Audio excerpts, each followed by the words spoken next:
নমস্কার, শিক্ষা কুটিরের আরো একটি সাজেশনের ভিডিওতে আপনাদের স্বাগত জানাই। যারা পার্ট 2 পরীক্ষা দিচ্ছেন, বিশেষত 24-26 শিক্ষাবর্ষের, তাদের জন্য এই ভিডিওটি আজ উপস্থাপন করতে চলেছি। তো আজ CC4, CC2টা দিয়েছি, CC3টা আমি এখনো দিইনি। 3টাও কিন্তু আমি আপাতত আপনাদেরকে যেটা দেবো সেটা হচ্ছে চ্যাপ্টার ওয়াইজ দেবো। 2টা আমি চ্যাপ্টার ওয়াইজ দিইনি ঠিকই, কিন্তু ফোরটা যেহেতু একটু ফোরটা সম্পূর্ণ পরিমাণে আলাদা এবং আপনারা সকলেই জানেন ফোরের প্রশ্নগুলি কিন্তু একটু অন্য ধরনের হয়ে থাকে, তো সেই কারণে ফোরটাকে আমি চ্যাপ্টার ওয়াইজ রাখার চেষ্টা করেছি। যে প্রথম, ঠিক আছে, পেডাগগি অ্যাক্রস কারিকুলাম, এবং এই সাজেশনগুলো চ্যাপ্টার ওয়াইজ 2 নম্বর, 7 নম্বর এবং 16 নম্বর আপনারা এই সাজেশন থেকে পেয়ে যাবেন। তো প্রথম হচ্ছে পেডাগগি অ্যাক্রস কারিকুলামের যে 16 নম্বরের প্রশ্ন আসতে পারে, সম্ভাব্য 16 নম্বর, এবং যেটি 500 শব্দের মধ্যে আপনাদেরকে লিখতে বলা হয়ে থাকে। তো সেই শব্দের মধ্যে যেটা রয়েছে, মানে সাজেশনের ফার্স্ট, সেটা অ্যাচিভমেন্ট টেস্ট। বহুত দিন আসে না, তো পেডাগগিতে দেখুন পার্ট 1-এ আপনারা অ্যাচিভমেন্ট টেস্ট শিখেছেন। তো পার্ট 1-এ যেহেতু শিখেছেন, তো সেই কারণে আপনাদের পার্ট 2 এর জন্য খুবই গুরুত্বপূর্ণ এটি একটি প্রশ্ন, যে অ্যাচিভমেন্ট টেস্ট। তো সেই কারণে আমি আমার সাজেশনের প্রথমে এবং রেখেছি যে অ্যাচিভমেন্ট টেস্টের, ঠিক আছে, অ্যাচিভমেন্ট টেস্টের প্রশ্নটি। এবং তার সাপেক্ষে বলা ভালো যে আপনারা যারা ডিএলএড এর পার্ট 2 এর বই খুঁজছেন, তারা অবশ্যই ডিসক্রিপশন বক্সের লিঙ্কে বইয়ের লিঙ্ক দেওয়া রয়েছে। যারা পাচ্ছেন না আপাতত, সেই বইটি সংগ্রহ করতে পারেন। যারা বিশেষ করে বাইরে, ওয়েস্ট বেঙ্গলের বাইরে রয়েছেন, যেমন লাইক আসাম, লাইক ত্রিপুরা, ঠিক আছে, তো তারা আপাতত বইটি সংগ্রহ করে রাখতে পারেন। এবং এই ভিডিওতে যখন 500 জন ক্রস করবে, তখন আমি CC3টাও আপলোড করে দেবো, এবং 500টি যদি কমেন্ট হয় তাহলে উত্তরটাও আমি সরবরাহ করে দেবো, ঠিক আছে। 500টি কমেন্ট কিন্তু বা লাইক কিন্তু হতে হবে। আচ্ছা, পারদর্শিতার অভিক্ষা কাকে বলে, এর বৈশিষ্ট্য, এর গঠনের ধাপ, এগুলো আপনারা পার্ট 1-এ পড়েছেন। প্রাথমিক বিদ্যালয়ের যে কোনো বিষয়ের একক থেকে 10টি প্রশ্নের একটি আদর্শ পারদর্শিতার অভিক্ষা বা ব্লুপ্রিন্ট সহ প্রস্তুত করুন। এটা আমি প্রথমে রেখেছি সাজেশনের। এবং বলা বাহুল্য, এখানে কিন্তু আপনাদের 4টে স্কিল রাখতে হবে, ঠিক আছে। 4টে যে উদ্দেশ্য আছে, স্কিল নয়, 4টে উদ্দেশ্য জ্ঞান, বোধ, প্রয়োগ এবং দক্ষতা ভিত্তিক রাখতে হবে। এবং যারা ইংরেজি মাধ্যমে রয়েছেন, তাদের জন্য ইংরেজি প্রশ্নটাও আমি এখানে রাখার চেষ্টা করেছি। প্রত্যেকটি প্রশ্নের ইংরেজি এবং বাংলা তর্জমা করে রাখা আছে, তো যাতে আপনাদের যারা ইংরেজি মিডিয়ামে রয়েছেন তাদের যাতে সুবিধা হয় সেই কারণে। তো সেই কারণে আপনারা অবশ্যই এটা সংগ্রহ করতে পারেন বা দেখতে পারেন, ঠিক আছে।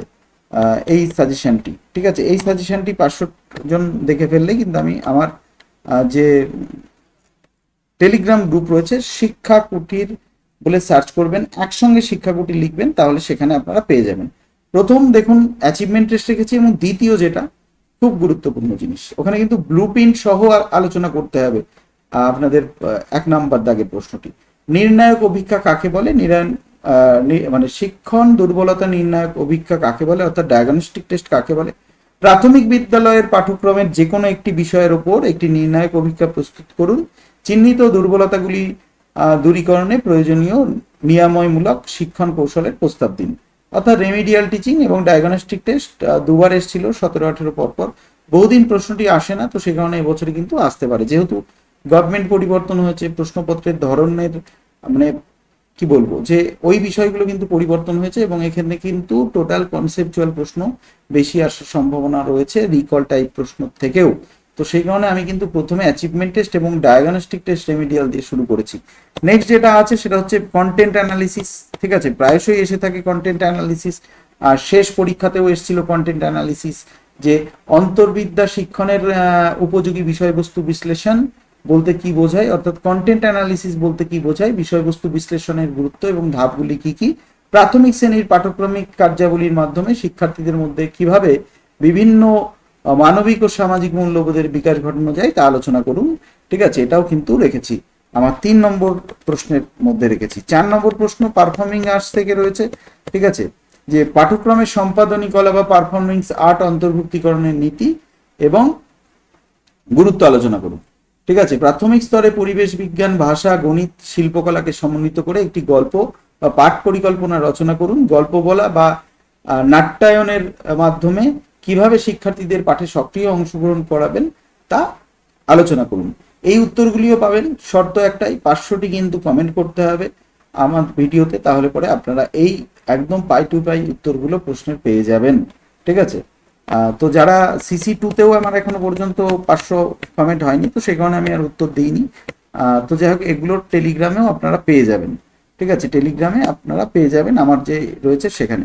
আইসিটির ক্ষেত্রে খুবই গুরুত্বপূর্ণ প্রশ্ন। আইসিটি এবছর মোস্ট ইম্পর্টেন্ট রয়েছে। পাঠ্যক্রমব্যাপী শিক্ষণ বিজ্ঞানে তথ্য ও যোগাযোগ প্রযুক্তি ব্যবহারের উপযোগিতা ও গুরুত্ব আলোচনা করুন। পশ্চিমবঙ্গের প্রাথমিক বিদ্যালয়গুলিতে আইসিটি ব্যবহারের ক্ষেত্রে কি কি বাস্তব প্রতিবন্ধকতা বা অসুবিধা রয়েছে দেখা যায়, সেগুলি দূরীকরণের উপায় কি? ঠিক আছে, এটা কিন্তু খুব গুরুত্বপূর্ণ, কারণ আইসিটির প্রশ্ন কিন্তু আসাটা আর স্বাভাবিক ব্যাপার, এবং একটু মানে আসে অনেক সময়। নেক্সট যেটা রয়েছে যে সেটা হচ্ছে শিখন অক্ষমতা, লার্নিং ডিসেবিলিটি থেকে অনেক সময় প্রশ্ন এসে থাকে, বছরের জন্য ইম্পর্টেন্ট রয়েছে। শিখন অক্ষমতা কাকে বলে? বিভিন্ন প্রকার শিখন অক্ষমতা লাইক ডিসলেক্সিয়া, ডিসগ্রাফিয়া, ডিসক্যালকুলিয়ার বৈশিষ্ট্য। কারণ অন্তর্ভুক্তিমূলক শ্রেণী শিক্ষণের ক্ষেত্রে এই ধরনের শিশুদের শিক্ষাদানে শিক্ষক মহাশয় কি কি শিক্ষণ কৌশল বা সহায়ক প্রযুক্তি অবলম্বন করবেন তা আলোচনা করুন। ঠিক আছে, তো অ্যাচিভমেন্ট টেস্ট, রেমিডিয়াল ডায়াগনস্টিক হয়ে গেল, কন্টেন্ট অ্যানালিসিস হয়ে গেল, লার্নিং ডিসেবিলিটি হয়ে গেল, ঠিক আছে, এবং আইসিটি হয়ে গেল। তো এই কটা সেক্টর থেকে কিন্তু আপনাদের অবশ্যই, ঠিক আছে, কিন্তু প্রশ্ন আসতে পারে। ঠিক আছে, পত্রপত্রিকা, সংবাদপত্র, ম্যাগাজিন থেকে কোনো একটি নির্বাচিত পরিবেশগত সামাজিক বিষয়ের ওপর সংবাদ সংগ্রহ করে প্রাথমিক স্তরের জন্য কিভাবে সংবাদ বুলেটিন তৈরি করবেন তা উপযুক্ত উদাহরণ সহ আলোচনা করুন। ঠিক আছে, এই 7টি প্রশ্নের সেট আমি রেখেছি আমার 16 নম্বরের সাজেশনে। নেক্সট যেটা আছে দেখুন, 16 নম্বর, 7 নম্বরগুলো আবার 16তে চলে আসতে পারে, এই ধরনের বিষয়গুলো হয়। ঠিক আছে, তো এটা তো আর বলা যায় না। তো এইবার আমি 7 নম্বরের বিষয়গুলি আলোচনা করব। 7 নম্বরের যে প্রশ্নগুলো রয়েছে সেগুলো 250 শব্দের মধ্যে লিখতে হবে। ঠিক আছে, নির্মিতিবাদ এবং স্ক্যাফোল্ডিং খুব গুরুত্বপূর্ণ, পার্ট 1-এও পড়েছেন আপনারা।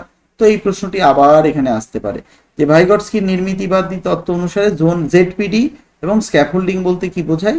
ডায়াগ্রাম সহ শ্রেণীকক্ষের প্রয়োগ, মানে অ্যাপ্লিকেশন। ঠিক আছে, অর্থাৎ আপনাদের কিন্তু ভাইগটস্কির তত্ত্বটা আবারও পড়তে হবে। Inquiry based and problem solving learning এর ক্ষেত্রে দেখুন, অনুসন্ধানমূলক শিখন কাকে বলে? ঠিক আছে, এবং কাকে বলে, এবং সেই সঙ্গে সঙ্গে দেখুন যে প্রক্রিয়ার প্রধান স্তরগুলি আলোচনা করুন। ঠিক আছে, শ্রেণীকক্ষে অনুসন্ধান এবং সমস্যা সমাধানমূলক শিক্ষণের সার্থক প্রয়োগ পদ্ধতি আলোচনা করুন। ঠিক আছে, এটা 2 নম্বরে রয়েছে। ঠিক আছে, 3 নম্বরে যেটা রয়েছে আইসিটি এবং স্পেশাল চাইল্ডদের রয়েছে, যে বিশেষ শিক্ষাগত চাহিদা সম্পন্ন শিশু বা স্পেশাল চাইল্ড যারা রয়েছে তাদের প্রাথমিক শিক্ষায় অন্তর্ভুক্তিকরণের প্রধান বাধাগুলি শনাক্ত করুন। এগুলো একবার রিডিং মারলেই পারা যায়। এদের শিক্ষণ প্রক্রিয়ায় সহায়ক প্রযুক্তির হিসেবে আইসিটির ভূমিকা আলোচনা করুন। ঠিক আছে, এটাও খুব গুরুত্বপূর্ণ প্রশ্ন। অ্যাকচুয়ালি যেগুলো সাজেশনে রাখা হচ্ছে সবই গুরুত্বপূর্ণ প্রশ্ন, এগুলো পড়ে গেলে আর আশা করি কোনো রকম অসুবিধা হবে না। চ্যাপ্টার ওয়াইজ এখানে দেওয়া রয়েছে, সেগমেন্টগুলো আলাদা আলাদা করে দেওয়ার চেষ্টা করা হয়েছে। পেডাগজি অ্যাক্রস কারিকুলামের ধারণা, মূল বৈশিষ্ট্য এবং নির্দেশনামূলক উদ্দেশ্যগুলি আলোচনা করুন। এই প্রশ্নটি ভালো করে মাথায় রাখবেন যে এই প্রশ্নটি কিন্তু 16 নম্বরও দিয়ে দিতে পারে। ঠিক আছে, পেডাগজি অ্যাক্রস কারিকুলামটা বলতে কি বোঝেন? ঠিক আছে, বৈশিষ্ট্য আর নির্দেশনামূলক উদ্দেশ্য দিয়ে দিতে পারে। ঠিক আছে, পিয়ার টিউটরিং এবং কোঅপারেটিভ লার্নিং এর থেকে সহপাঠী শিখন কিভাবে দলগত শিখন পদ্ধতি সফলভাবে ব্যবহার করা যায় উপযুক্ত উদাহরণ সহ আলোচনা করুন। ঠিক আছে, এগুলো খুবই গুরুত্বপূর্ণ প্রশ্ন। সমন্বিত শিখন, ইন্টিগ্রেটেড লার্নিং এর ক্ষেত্রে প্রাথমিক স্তর থেকে যে কোনো একটি একক নির্বাচন করুন। ঠিক আছে, আর ধারণাটিকে সমন্বিত শিখন দৃষ্টিভঙ্গির আলোকে ভাষা এবং গণিতের মেলবন্ধনে আলোচনা করুন। ঠিক আছে, ইন্টিগ্রেটেড লার্নিং যদিও আগে আছে, এগুলো কিন্তু 16তে দিতে পারে। দেখুন, রিপোর্ট কার্ড এবং কিউমুলেটিভ স্টুডেন্ট প্রোফাইল। ঠিক আছে, এটা খুবই গুরুত্বপূর্ণ যে নম্বরপত্র এবং প্রগতিপত্র, প্রোগ্রেস রিপোর্ট, এর মধ্যে পার্থক্য কি? ঠিক আছে, খুব গুরুত্বপূর্ণ প্রশ্ন। একজন শিক্ষক হিসেবে আপনি কিভাবে এর গুণগত প্রগতিপত্র রক্ষণাবেক্ষণ করবেন? 18-17তে পরপর এসছে, দেখুন আবার আসতে পারে। ঠিক আছে, আচ্ছা, তারপরে আছে concept mapping. Already content analysis আমরা ওখানে পড়েছি। কনসেপ্ট ম্যাপিংটাও খুবই গুরুত্বপূর্ণ। এটা বলতে কি বোঝায়? শ্রেণীকক্ষে বিভিন্ন বিষয়ের সংযোগ স্থাপনে ইনক্লুসিভ শিক্ষায় ধারণা মানচিত্রের উপযোগিতার একটি ডায়াগ্রাম সহ আলোচনা করুন। ঠিক আছে, খুবই গুরুত্বপূর্ণ প্রশ্ন রয়েছে। রুনারের মডেল রয়েছে, কনসেপ্ট অ্যাটেনমেন্ট মডেল, এটাও খুব গুরুত্বপূর্ণ। ঠিক আছে, বৈচিত্র্যের মধ্যে ঐক্য, যে এই বোধটা কি করে বিকশিত হবে শিক্ষার্থীদের মধ্যে, এটাও গুরুত্বপূর্ণ প্রশ্ন, 10 নম্বর। এই 10টা প্রশ্ন আমি 7-এর জন্য রেখেছি। তাহলে আর 16 নম্বরের জন্য 7টি এবং 10 নম্বর মানে 7 নম্বরের জন্য 10টি প্রশ্ন রেখেছি। অল্টারনেট হতে পারে, অর্থাৎ এটা ওখানে চলে যেতে পারে, ওখান থেকে একটা এখানে চলে আসতে পারে, তাহলেও আমি আলাদা আলাদা করে রেখেছি কিন্তু আপনাদের জন্য। এবার আমরা 2 নম্বরের প্রশ্ন এক ঝলকে জেনে নেব। কেন 2 নম্বরের প্রশ্নগুলি অনেক রয়েছে, প্রতিটা চ্যাপ্টার ওয়াইজ, ঠিক আছে। ইউনিট 1 এবং 2 এর মধ্যে রয়েছে যেগুলো, যে পেডাগজি অ্যাক্রস কারিকুলাম বলতে কি বোঝায়, এগুলো আপনারা লিখে নিতে পারেন। পেডাগজি অ্যাক্রস কারিকুলাম বলতে কি বোঝায়, শিশুকেন্দ্রিক শিক্ষণের দুটি বৈশিষ্ট্য লিখুন, নির্মিতিবাদী শিক্ষণের যে কোনো দুটি মূলনীতি আলোচনা করুন, ঠিক আছে। তারপরে ধরুন এখানে রয়েছে যেটা স্ক্যাফোল্ডিং কাকে বলে, অলরেডি আমরা বড় প্রশ্নের মধ্যে পড়ে নিয়েছি। তারপর হচ্ছে জেনেটিক এপিস্টিমোলজি কি এবং এর প্রবক্তা কি, পিয়াজে, আপনারা সকলেই জানেন এটা। তারপর হচ্ছে বিকল্প ধারণার অল্টারনেটিভ কনসেপশন বা ভ্রান্ত ধারণার মধ্যে পার্থক্য। এটা তো টেটে খুব খুব আসে এই প্রশ্নটি, যে অল্টারনেটিভ কনসেপশন এবং মিসকনসেপশন, ঠিক আছে। অল্টারনেটিভ কনসেপশন মানে কেউ যদি ভুল করে, তো আমি তাকে বলবো না যে এটা ভুল হয়েছে, ঠিক আছে, তো তাকে ওটাকে সেই ভুলটাকেও মান্যতা দিয়ে সঠিক শিক্ষাটা দিতে হবে, ঠিক আছে। সেটাই হচ্ছে অল্টারনেটিভ কনসেপশন, এটা টেটে কিন্তু আছে, খুব গুরুত্বপূর্ণ প্রশ্ন। সমন্বিত শিক্ষণ কাকে বলে, লার্নিং, এটা আমরা বড় প্রশ্নের মধ্যে পড়েছি। আন্তঃবিষয়ক দৃষ্টিভঙ্গি এবং বহু বিষয়ক দৃষ্টিভঙ্গির মধ্যে পার্থক্য কি, ঠিক আছে, এটাও গুরুত্বপূর্ণ প্রশ্ন। তারপরে রয়েছে অপসারী চিন্তন এবং মানে ডাইভার্জেন্ট কনভার্জেন্ট থিঙ্কিং এর সংজ্ঞা, এটাও গুরুত্বপূর্ণ প্রশ্ন। তারপর হচ্ছে 9 উচ্চস্তরের চিন্তন, উচ্চস্তরের চিন্তন দক্ষতা বলতে কি বোঝেন, জ্ঞান ও তথ্যের মধ্যে দুটি পার্থক্য লিখুন, আরোহী অবরোহীর পার্থক্য রয়েছে কি লিখুন, অনুসন্ধান ভিত্তিক শিক্ষণের দুটি বৈশিষ্ট্য লিখুন। এখানে মূলত ব্লুমের ট্যাক্সোনমির প্রজ্ঞামূলক স্তরগুলি কি কি। তারপর হচ্ছে CIL এর পুরো নাম কি, ঠিক আছে, content and language integrated learning, লিখেই দিয়েছি আমি এখানে, ঠিক আছে। এগুলো 500 হলেই আমি আমার টেলিগ্রামে দিয়ে দেবো, এখান থেকেও আপনারা পেয়ে যাবেন। লিঙ্গুয়ালিজম কাকে বলে বা একভাষিকতা কাকে বলে, ঠিক আছে, এটা খুব গুরুত্বপূর্ণ প্রশ্ন, ঠিক আছে। তারপরে প্রাসঙ্গিকরণটা কাকে বলে, ঠিক আছে। আইসিটির সমন্বিত শ্রেণীকক্ষ কাকে বলে, মাল্টিমিডিয়ার দুটি ব্যবহার লিখুন, ঠিক আছে। তা হচ্ছে CALM এবং CA এর পুরো নাম লিখুন। মাল্টি সেন্সারি এবং বহুমুখী সংবেদনশীল দৃষ্টিভঙ্গি বলতে কি বোঝায়।